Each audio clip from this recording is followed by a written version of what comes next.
I made a new version of my watch winder, this time to keep two watches in charge, using only one microcontroller and two stepper motors.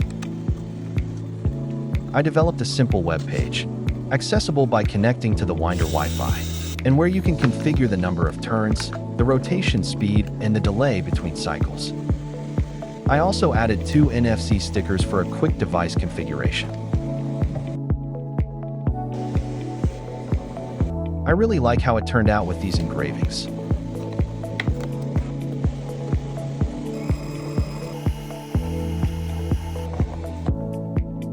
The Wi-Fi generated by the device is automatically turned off after a few minutes to reduce power consumption.